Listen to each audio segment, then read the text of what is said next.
दिगंबर जटाजूट फणिधर भुजंगेश अंग विभूति छाजे वाणी विलास तू भाता विधाता वाणी विलास तू भाता विधाता जाता सकल दुख जाता सकल दुख सदा शिव विराजे जाता सकल दुख सदा शिव विराजे गौरांग अर्धांग गंगातरंगे योगी महायोग कारूप राजे Gaurang अर्धांग Gaurang अर्धांग Gaurang.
Check. Namah Shri Atirajaya Vivekananda Sure Sachit Sukhaswarupaya Swami Tapaharini. I'm sorry I am late today. We got stuck in traffic and the traffic is very congested. Okay. So we were discussing this lecture of Swami Vivekananda called Realization based on the Kathopanishad. And we had started talking about the first, the story with which the Kathopanishad starts, namely the discussion between, this episode between Nachiketa and his father tells Nachiketa that I give you to death, Yama. Why? Because Yama, what is the background story? His father was performing some sacrifice without actually being true to its spirit. This is a sacrifice where one is supposed to give up everything, and he was giving away all things that he had that were useless, things he had no use for. So this is, and so Nachiketa asks him, so who are you going to give me to? After all, the son is the father's, in some sense, a wealth of the father. So who would you like to give me to? And the father ignores him for a couple of times, but the child is insistent. And the father, in anger, pure anger, says, you I give to death. Now, Nachiketa is a young boy, but Shraddha avivesha so manyata. So that's how the Upanishad says. Shraddha avivesha. Shraddha here, as we said last time, Shankara describes as astikya buddhi. Astikya buddhi means what? That there is truth in it. In anything that has been said, there is truth in it. This idea, this conviction is what is called astikya buddhi. Not belief in something, or that's a belief in something or disbelief in something is a much shallower thing. But there is a conviction that there is truth and it will repay investigation, this conviction. So he investigates and feels, okay, fine, so he have been given to death. There must be some deeper reason. And so the boy went to Yama's world to find out. In a certain sense, this is an allegorical statement, as Vivekananda says, that this is said in very, very metaphorical terms. It's an allegorical statement. Basically says that, look, this curiosity or this fundamental existential question arose in the child. And he says, okay, fine, if I am to die, what exactly happens? What exactly is the reality of death? This is the philosophical question. This is not just philosophical in the sense of an intellectual exercise, but something that really is necessary for us to deal with our mortality. And most of the time we are hardwired to ignore it. Here, what one is doing is facing it. That's the point of the story. And it's said in this colorful form of this colorful story.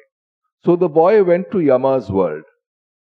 But even gods are sometimes not at home. This is a tongue-in-cheek comment by Vivekananda. Vivekananda was never fond of these particular gods in heaven. Yeah, I mean, and in some place he says, these gods in heaven, what do? They drink nectar and get rheumatism. Gods of these lesser gods, they are never particularly well regarded. They're just, some kind of bureau. The way we have people of authority, so also other gods.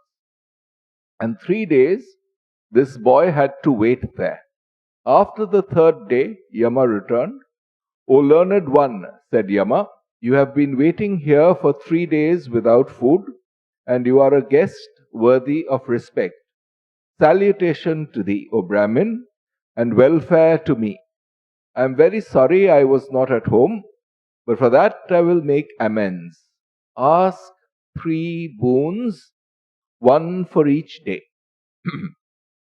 And the boy asked, my first boon is that my father's anger against me may pass away, that he will be kind to me and recognize me when you allow me to depart.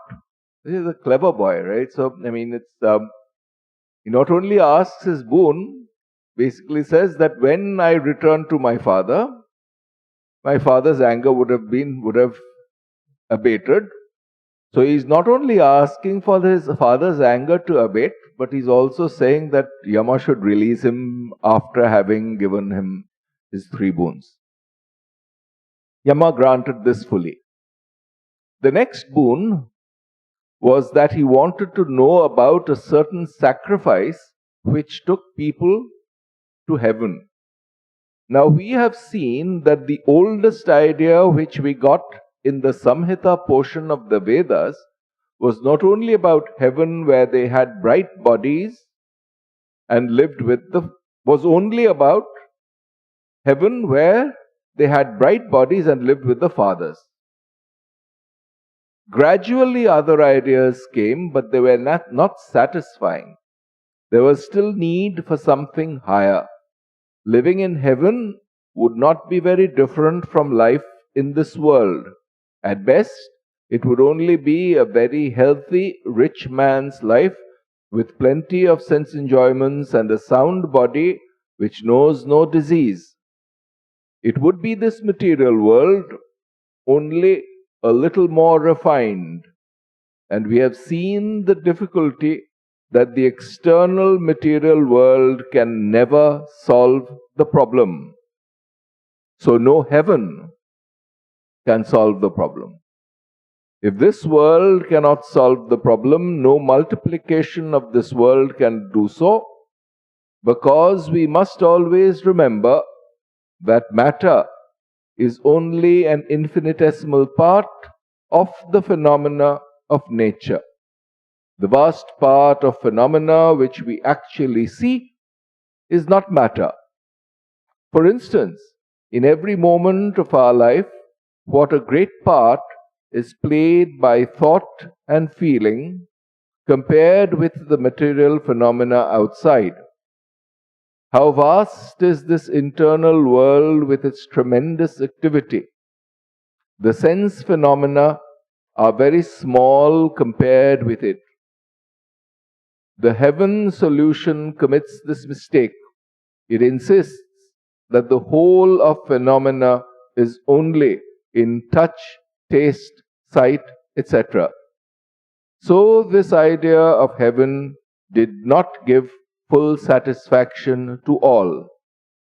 Yet Nachiketa asks, as the second boon, about some sacrifice through which people might attain to this heaven. There was an idea in the Vedas that these sacrifices pleased the gods and took human beings to heaven. So what is Nachiketa doing here? I mean, see, actually, the three questions he asked, because it's an allegory, the first one has to do with problems that we face in our common sense day-to-day dealings, this world. And what is Nachiketa asking about that? He's basically asking that his father's anger against him may abate. Yeah? It's basically dealing with very common sense day-to-day problems without very much enquiry.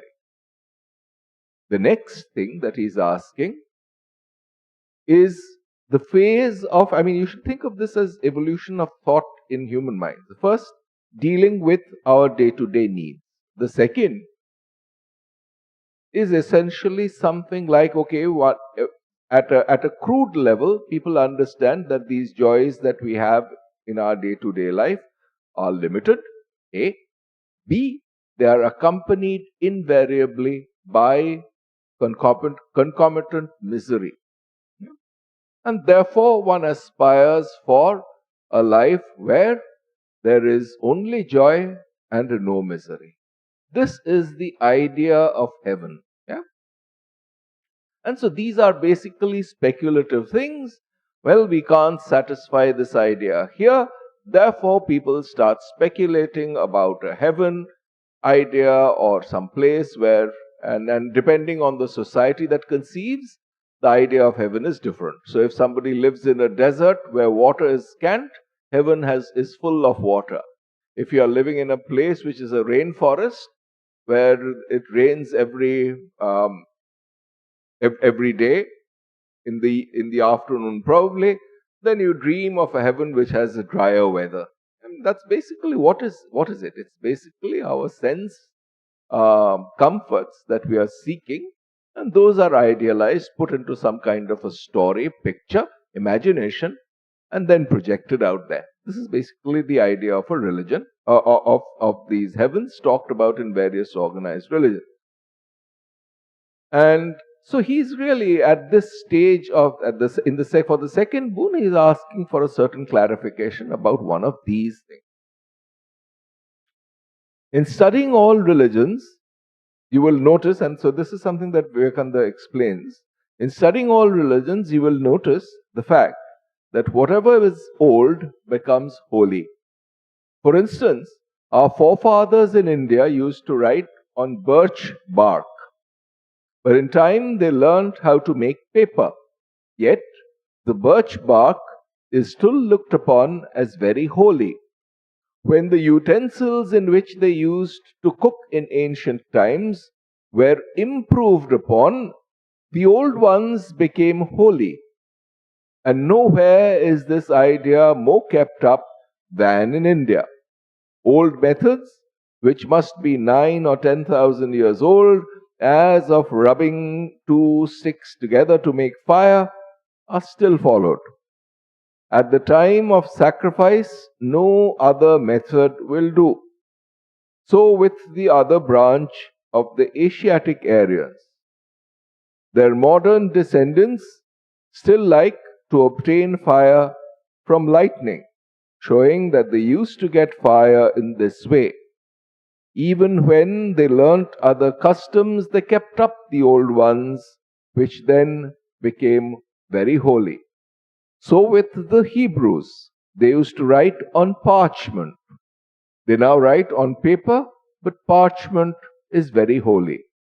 So with all nations, every rite which you now consider holy, was simply an old custom, and the Vedic sacrifices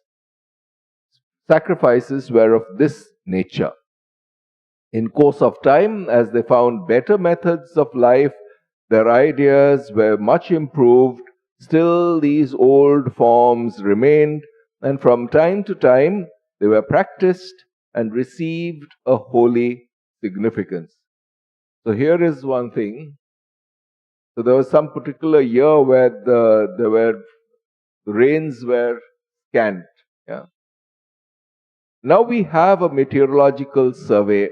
We have a meteorological center, which basically tells us which year there will be, what kind of rains there will be. We are able to, a great extent, predict what weather will be like. This is not so in olden times, where this kind of technology and knowledge was not available to us as a species. So what did people do? So they concocted these gods of weather, Indra, Varuna, etc., of fire, of various natural forces, of fire, thunder, rain, water, etc., and essentially worshipped them to appease them. Yeah? So that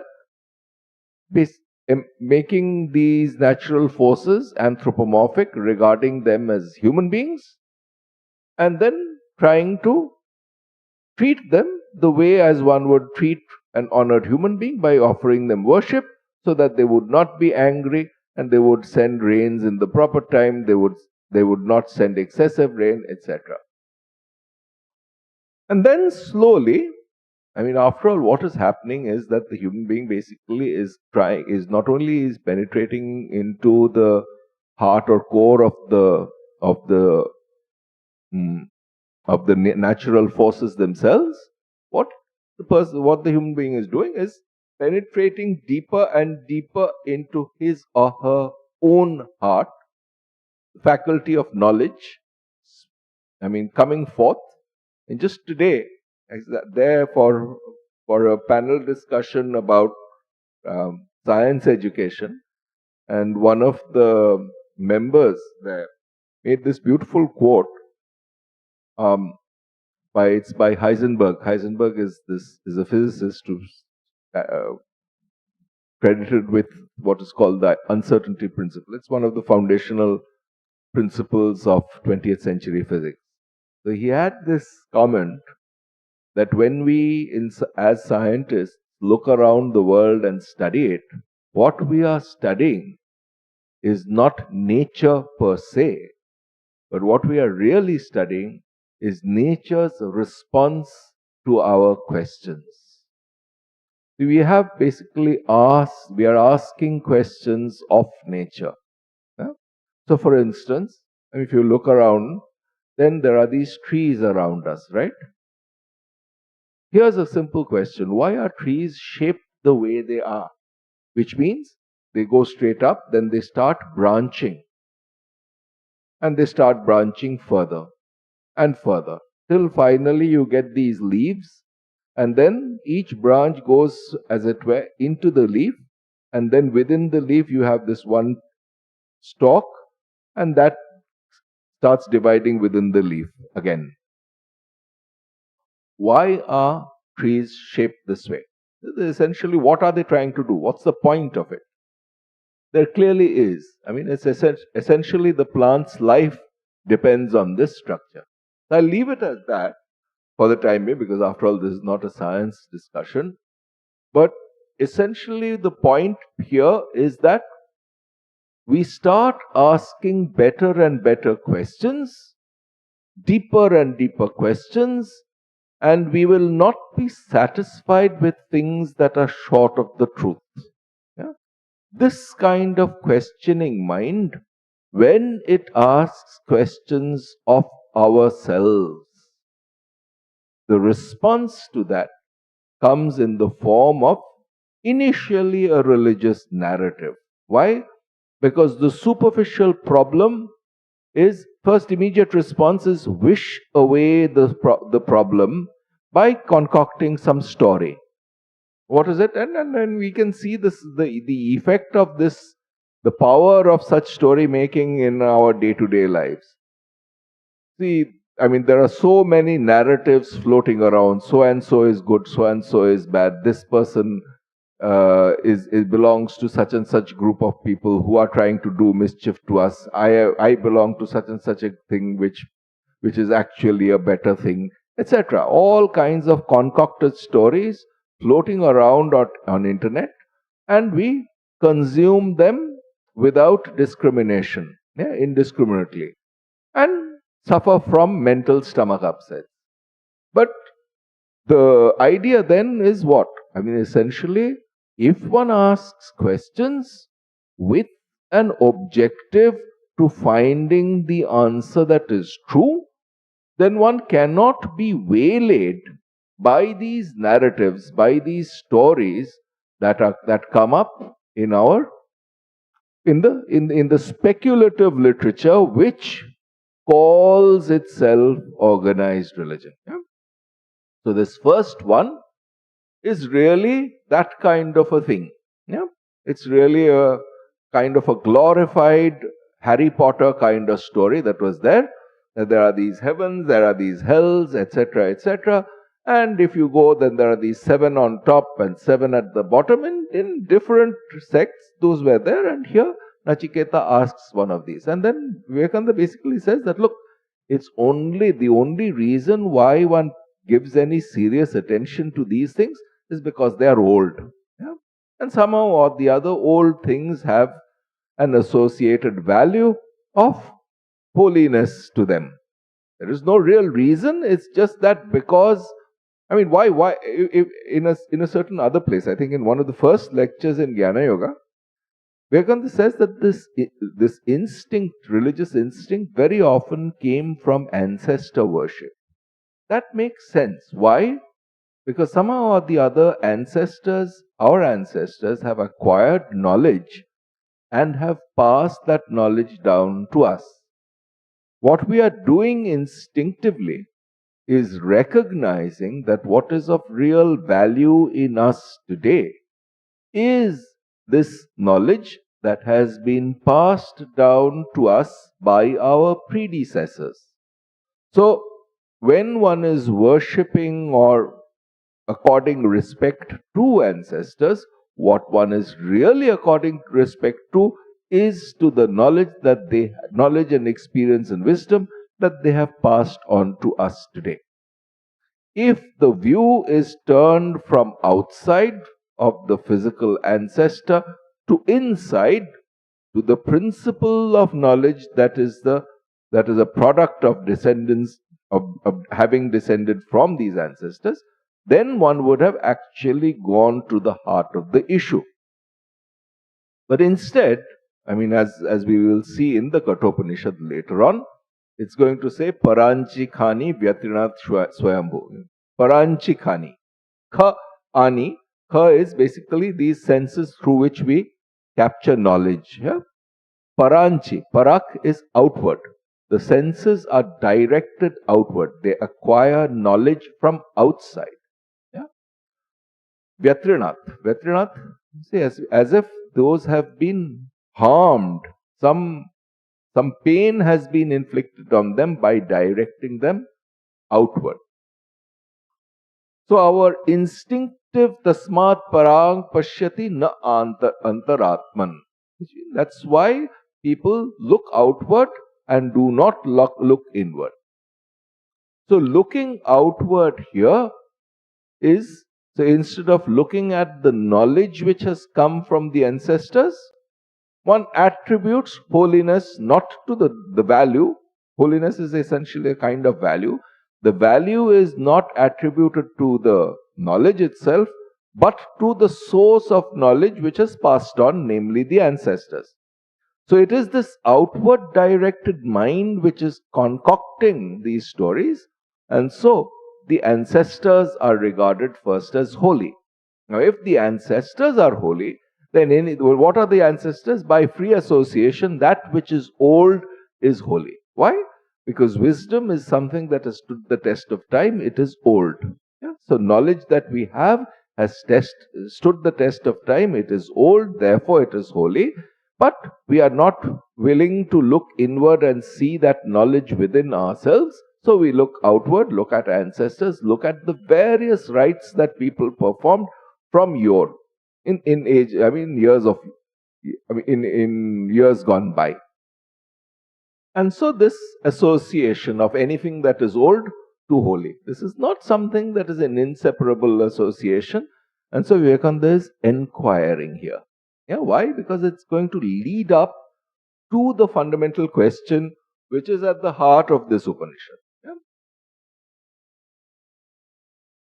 So this is why, so he has given these various examples: parchment, birch bark, copper utensils which were used in earlier years.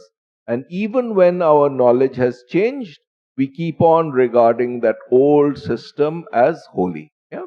So for instance, we now, as the point where we started, we have this meteorological survey, and services available to us. We can predict weather, but earlier we would much rather create some kind of a yagna or some sacrifice and offer oblations, satisfy some imaginary gods, and expect that rains will be sent in correct time.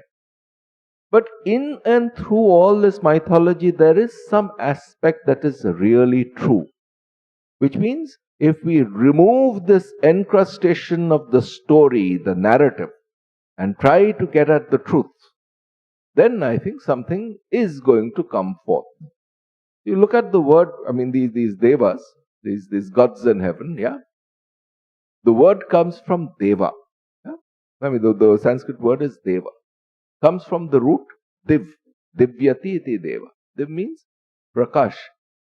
Shines forth, luminous. What is luminous? What is shining forth? And here the inseparable root of that is exactly knowledge, which is self-luminous.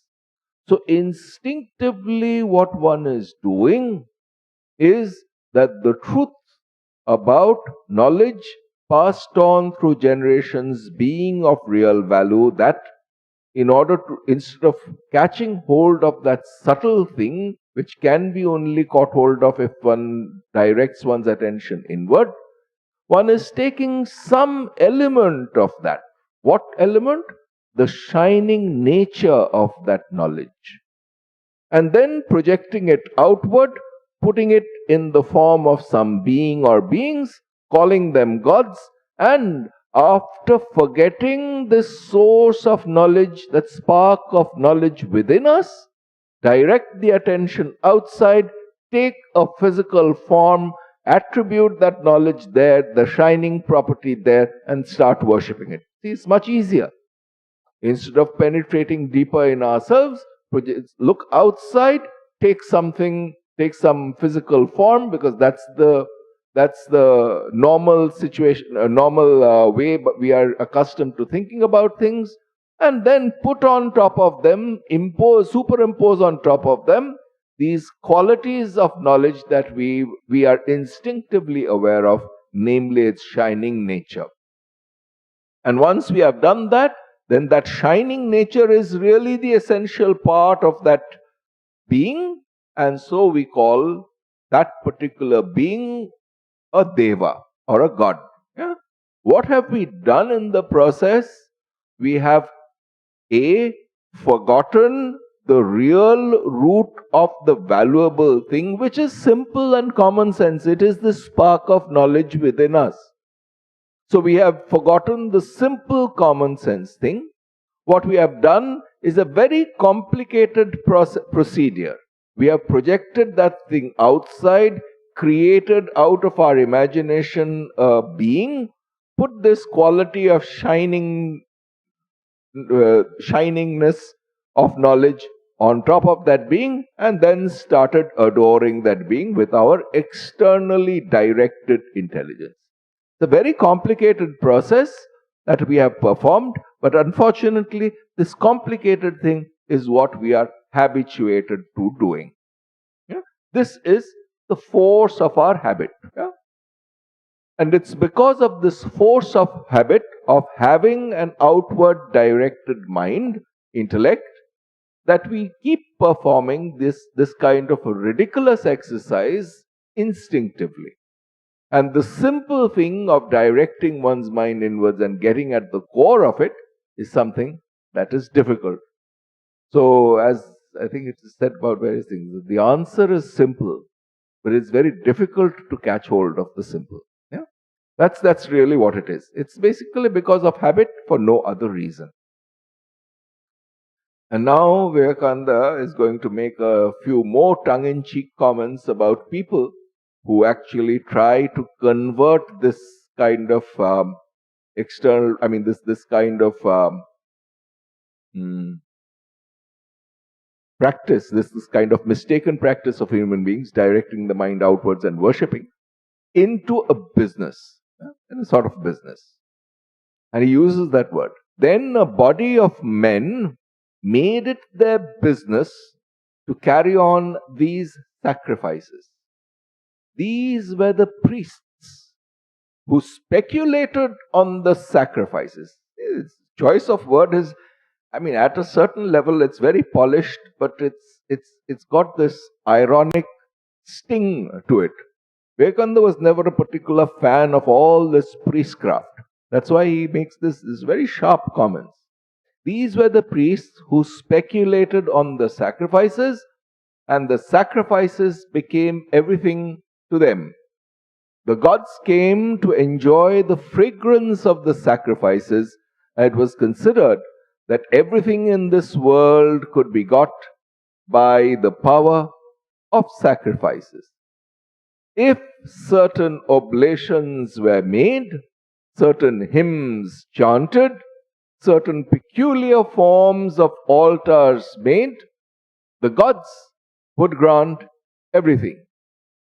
So Nachiketa asks, by what form of sacrifice can a man go to heaven? The second boon was also readily granted by Yama, who promised that this sacrifice should henceforth be named after Nachiketa. So let me add a little more tongue-in-cheek comment to that. And after all, it's a sacrifice, and who knows what it's going to yield. After all, there's nothing tangible about it. It's some kind of a speculative thing. I mean, and this word speculation is something that Vivekananda uses here. See all these heavens and earths and hells. I mean, in one of his beautiful poems, Vivekananda says, all heavens and earths and hells, all hopes and fears. Yeah. Are to be, I mean, these are basically, I give up these bonds. Yeah. All heavens and earths and hells do I renounce, all earths and fear. I mean, all heavens and earths and hells do I renounce, all hopes and fears. Yeah. This is in one of his poems, Vivekananda writes. So essentially, it's what he's saying is that these the sacrifices and the speculations of heavens around them are all put into this one little package of basically speculative religion, and some people making a business out of it, namely the priests or the priestcraft. Yeah? However, the good part of it is that after all, it is through these stories that human society very often stays bound together. So there's whether there is truth in it or not, that's probably doubtful. But whether there is truth in it or not, the narrative is something that is clearly there. And it's because of this narrative that people come together, people get organized. So this particular virtue is definitely there. People come together and share a common belief system. It helps them bond together and form a larger group rather than individuals. Therefore, there is some value, though limited. And Nachiketa therefore asks, what exactly, I mean, out of respect, in a certain sense, out of respect for the societal customs of that time, Nachiketa asks what exactly is this sacrifice? Why? Not that it's going to really send anybody to heaven or hell or whatever. That's not the point. The point being that there is a certain custom around. Who knows? I mean, after all, it was very easy for Yama to give, because after all, it's pure speculation. Yeah? Who knows whether there is really anything about it or not? But Nachiketa asks, because there is this narrative content to it, and there is a definite social angle in terms of a shared narrative. So that part of it is definitely of value.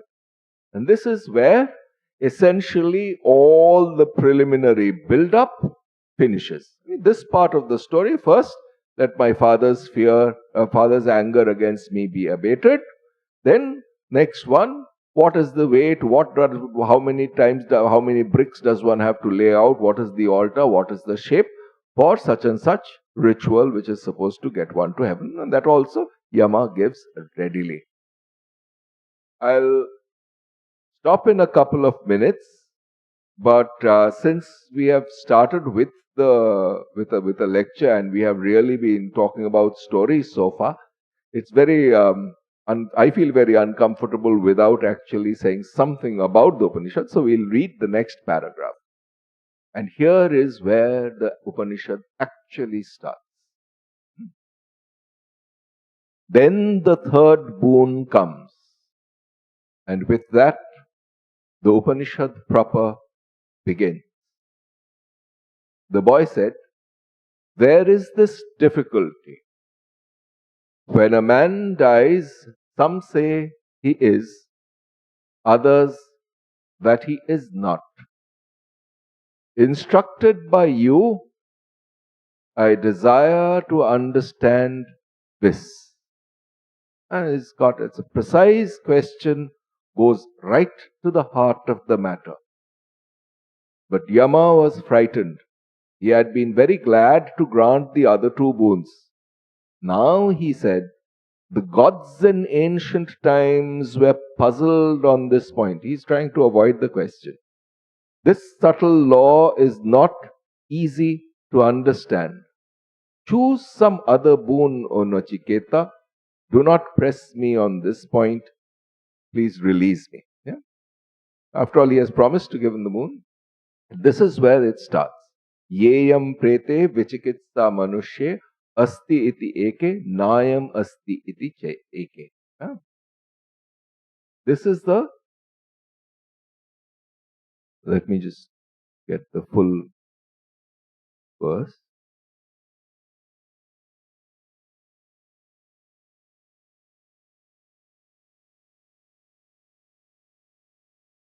Yes.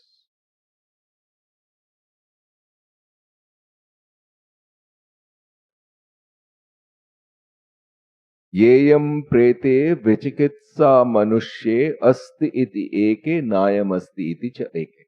This is exactly what we said right now. This is what was translated by there, that after a person dies, some say that person is, some say that person is not. This is an empirical observation. And then, etad vidyam anushishtas tvaya aham varanam esha parasthitiya. Etad vidyam, this knowledge, or correct knowledge about this. Anushishta tvaya aham. Being instructed by you, me. I, instructed by you, want to know the truth about this question.